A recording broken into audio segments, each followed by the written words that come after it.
Let's get down to the fun now. Joining us, Phil Flynn, a Fox Business Network contributor, and Alan Eckman, an options trading pro, joining us for our Trader Game Top That Trade. Here we go, guys, with round number one. Hot air. There is a stock market signal called the Hindenburg Omen. Are you on board that, Zeppelin? I mean, if we are, we would blow up. Oh. I mean, it would explode. You need to Does say it mean that Hindenburg's going to explode and the market's going to explode, or it means it's going to go down? No, the Hindenburg hit the ground and then it exploded. Or no, it didn't. I think it exploded in midair because it was hydrogen. Plays a newsreel. I remember the newsreel. The Hindenburg Omen. The humanity. The Hindenburg Omen is simply a measure of stocks not having broad breadth in a rally. Right. And you're seeing a lot of companies make new 52-week lows. Now, so you're not praising? I'm not worried about it. I would say one thing: scoreboard. Look at the scoreboard. Look at where we are. I look at this as opportunity. There are a number of stocks that have a lot of catch-up to do. So I look at that as opportunity. We're in a strong market. The higher you go, the more warning signals you're going to get that the top is in. And to be honest with you, the Hindenburg phenomena has not had a great track record. Dow 30,000, up and away. And I'll see his 30,000 go 30,001. On to round number two, repat profits. Because of the tax changes, it's bringing $500 billion back from overseas. But what does that mean for the stock market? It's been good for America, and I think it's improving our job output. Thank you for that commercial. But well, how does it expect the stock market? I mean, yes, we're record highs. Buybacks, but it's only record high, record unemployment. $465 billion out of $5 trillion. Remember, Mr. Trump said $5 trillion. Right. So there's still a lot more money to come back that he can use that to buy shares of stock.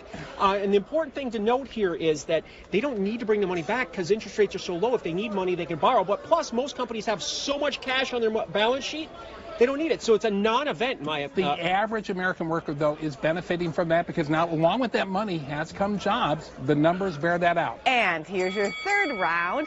Gas game. So far, all of this trade war and tariff talk hasn't hurt the stock market. Is it time to gas up, say with natural gas? You're the natural gas man. I don't think so. Not just yet.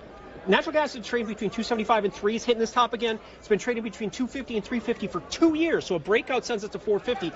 I'm obviously the optimist on all markets. He is. And so I think there's some upside. Now, they spent $40-some billion. China had an agreement they're going to build some LNG infrastructure. Here, which they're still going to do. So that could be an issue. Maybe there'll be a relief rally once this thing settles down a little bit. I think there will be, but listen, that's years down the road. The LNG story is a long, unwinding road. I think that'd be a good name for a song, Long and Winding Road.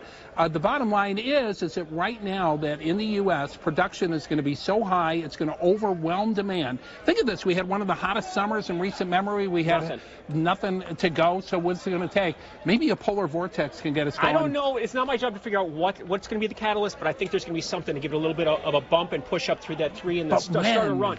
But let's get back to this whole China trade issue. No impact on the market. Zero. We're making new all-time highs. And actually, if you think about it, tariffs that they impose or we impose on China, all it's going to do is raise the price of goods here in America. And the Fed's been wanting inflation, gradual inflation. So, a little bit of a bump in consumer prices. Consumers are better able to handle a bump in prices now than they've ever been before. Thank you, Donald Trump.